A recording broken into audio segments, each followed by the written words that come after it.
Okay, I went 3 months and only did 2 videos, and now I've done like 4 in 2 days, but that's okay. You know, I had some time off work, so one of the things I really wanted to do was do this.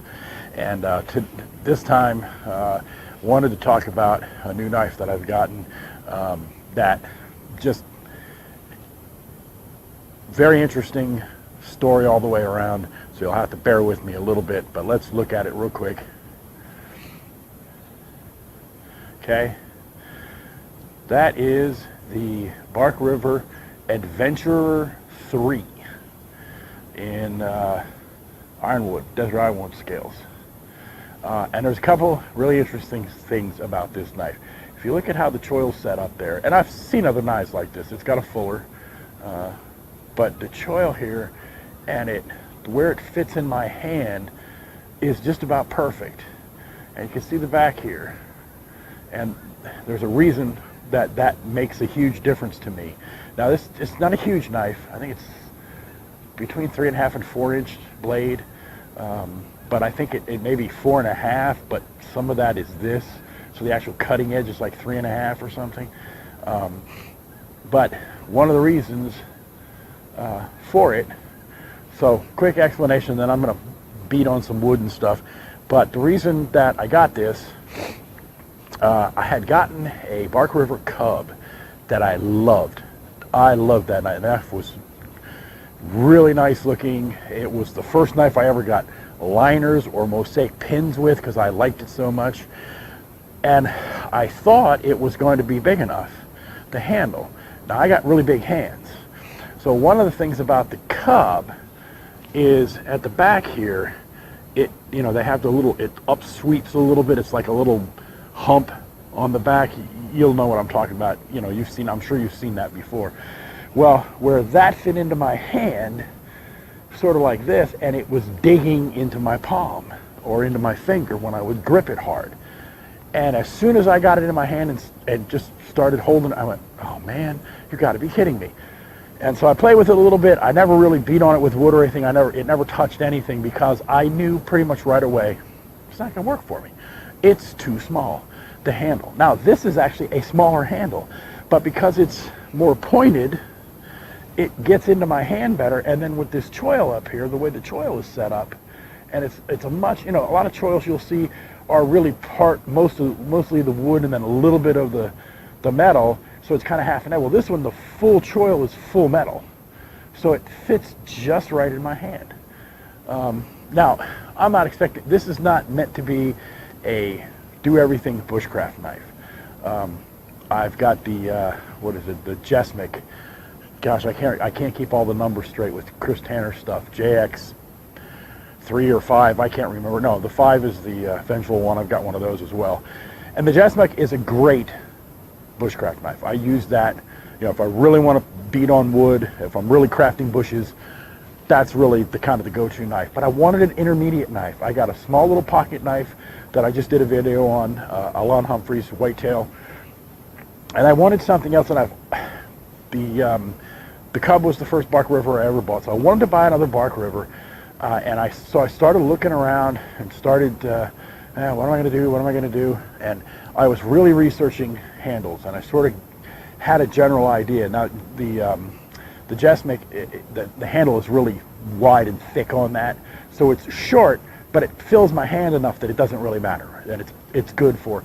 Well, I wanted something, a little smaller, a little like a, all-around camp knife you just run around camp with and always have on your side. It's not too big, not too small. It'll do a lot of things, and then if you really get stuck, okay, you go for your big primary knife and pull that out. But this was sort of more of a secondary, camp type runaround knife rather than being, the be-all, do-all bushcraft knife. That's not what this was intended for.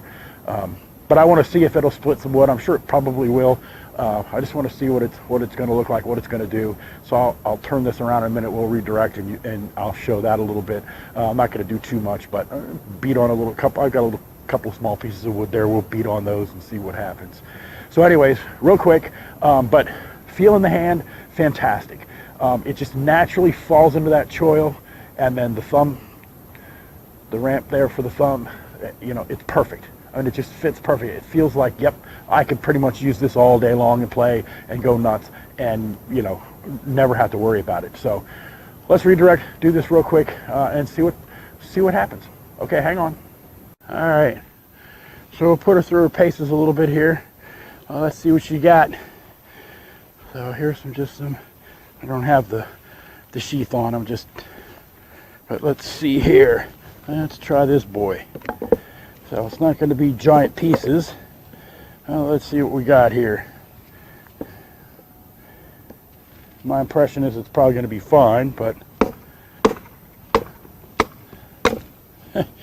yeah, I'd say that's pretty good. So again, you know, it may not be a full-fledged bushcraft knife, except in an emergency, but now this wood here I bought at a grocery store. There you go. Okay, so there's that test right there. You know, I bought this at you go to the grocery store and you buy these. One of the videos I just did recently showed the one of those little metal fire pits you can buy. It looks like a big bowl that you can get at various places.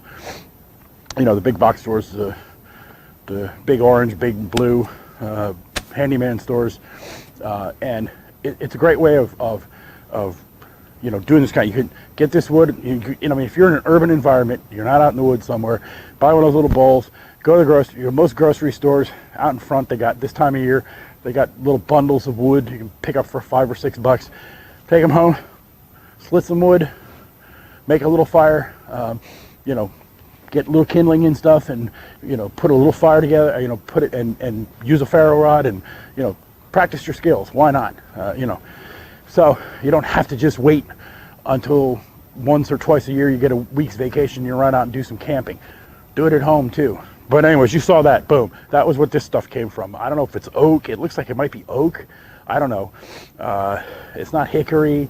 It's not pine. So it's something that they use there that you buy there at the grocery stores. So anyway, you can see though, it worked really well. So one sec, and I'm going to do a couple other things. Hang on. So, you know, you can, let's see what she does here. Beat on some wood.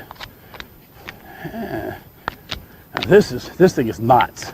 It's just knots the whole way. So let's get some of them knots off there. Come on, knot. Get in there. Look at that. Holy crap. Yeah, that thing is, yeah, I'd say it's sharp. I mean, this is, on this side here, all I'm doing is going through a knot here. And it's just tearing it up. I mean, some knives wouldn't even be able to do that. There you go. This is a piece of a branch of, we got 3 or 4 trees in the yard. And again, as I said in the other video, hey, you got trees in your yard, even if you're in a mostly your urban environment, a lot of places you can use those little fire pits. And here's a perfect thing to do, you know. Craft some bushes in your backyard instead of having to wait until you go to the, and then, you know, you can sort of keep some of your skills going here. So this would be making a spear point or something. Not a spear, but a point. You know, I don't know if you if you really want to, you can, you know, you can do the crafty stuff, make a notch. You know, I mean, I should hit it with a, I'm just trying to, so, you know, you make a spear point, not a spear point, but a point, you know, a pointed for a stake, and then you can make a notch and into the ground, tie off your tarp, whatever. That's one of the things you can do. Let's see. I don't know if any of these are going to be, well, yeah, not bad. Not bad for doing a, for doing some, so it's making feather sticks pretty well. It's just this thing is not the best wood to do it on, but he had a good piece. Oh yeah, no problem. Come on. And I'm not used to this knife. Yeah, this is the first time I ever touched it. I mean, besides getting out and looking at it and going, ooh, first time I've ever tried to use it, and I mean, I could tell, you know, personally, I could tell already, it's going to be fine. I mean, it's doing some stuff. I mean, it ate up that, and it definitely makes some feather sticks, makes some, oh yeah. And I mean, this is the worst possible thing you could try to use. I just don't have that much else around right now, so I thought, I'll just try it on this, and it's actually, even on this nice square piece of wood, it's doing fine. Doing a pretty good job. So, and I'm not the best feather sticker on planet Earth. My goal generally isn't to feather stick. My goal is to get little tiny pieces that I can use for kindling. That's generally how I look at it. I mean, if I had to, and I had to go real slow, and I had the right piece of wood, you know, no problem. But it's still, this thing is sharp. Holy mackerel, look at that. I mean, it's just pulling stuff off there. So yeah, it's not the best feather sticking. I'm not claiming to be a good feather sticker, but oh yeah. Huh. Again, you know, you gotta have to get used to a knife. You gotta really use it a lot. So I'm not claiming that this is great feather sticking. Don't get me wrong, but it's not bad. I mean, it's doing a great job. And the good thing about it is the cub. As soon as I started playing with it, I knew right away my hand is going to get so tired using that, because I'm not going to have a grip on. So I'm always going to be trying to get my grip going and try to get it, you know, right in the right place.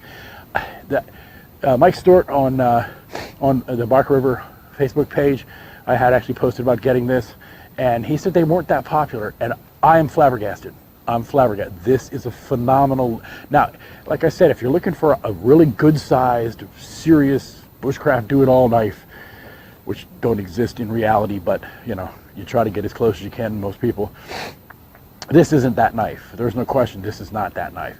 But if you wanted a small, easy to hold, easy to maneuver, the other thing about it is, and I don't know if I showed that in the beginning, but you can see it's got these divots on either side. So, you know, you've got some real potential for being able to get another grip on this that can, you know, and you can also use a knife this way if you need to do some kind of shaving, but you can get this one, you can get a really good grip on this to do some fine work with. You really could. So there's a lot of grip, but in my hand, and I got big hands, let me tell you, you know, I have a Lon Humphrey gunfighter Bowie that it's a little bit over a 6-inch handle. Perfect fit, especially for a bigger knife. I love that knife. That one fits me really well. But you know, a lot of knives this size or a little bit bigger, like I said, the Cub, I loved that knife. That knife was phenomenal. I loved it. I loved the way it looked. Everything about it. The knife size, it was a bigger knife size. I thought, this is it. This is going to be the big one I'm going to love. Handle didn't work for me at all. So I gave it up. I sold it so I could find something else, and then I found this. And this, I think, is going to be, for a companion type knife, a small knife that I can carry. They had a necker in this, and I wish they still had it. They don't have it anywhere, and it doesn't look like, according to Mike, they're going to make anymore, unfortunately. This one, I don't know why it's not popular. I don't know why people, and then it just not looked like, oh, it doesn't look the way I think a knife should look. I'm telling you, this is a phenomenal knife. This thing fits the hand. If you got a bigger hand, check out this knife. Check this knife out. I'm telling you. And I can tell you right now, for instance, this is these are mechanics wear, extra large, and they fit barely. I mean, they're tight. You know, they're kind of tight on me, but great knife. This thing is unreal. I do not know why they were not more popular, and I might even seriously consider buying a second one just to have, just in case something ever happens to this one, because I love this. This knife is great. I mean, just 10 minutes, 15 minutes messing with it, and it's been fantastic. Can't wait to get it to the cabin, up to the woods, and use it up there. But for now, hey, I can do like I've been doing. You know, I play with this wood here, make these little fires in my little metal fire pit. It's great for practice. It's probably going to rain here soon. It's supposed to rain all day tomorrow, so that's one reason why I pushed some of these videos out as fast as I could. But take a look at this Bark River Adventurer 3. There's also an Adventurer Persian, an Adventurer Thistle. and I think an Adventurer 2, and I think that might be the one that they don't really have anymore, and that was a neck type. And they had one that was just called Adventurer Neck Knife, and that one's no longer to be found on planet Earth, unless you can find somebody that's got one that's willing to sell it. So anyway, really like this knife. It's an awesome little knife. They've got them in several different configurations right now. I mean, this one with ironwood was not bad.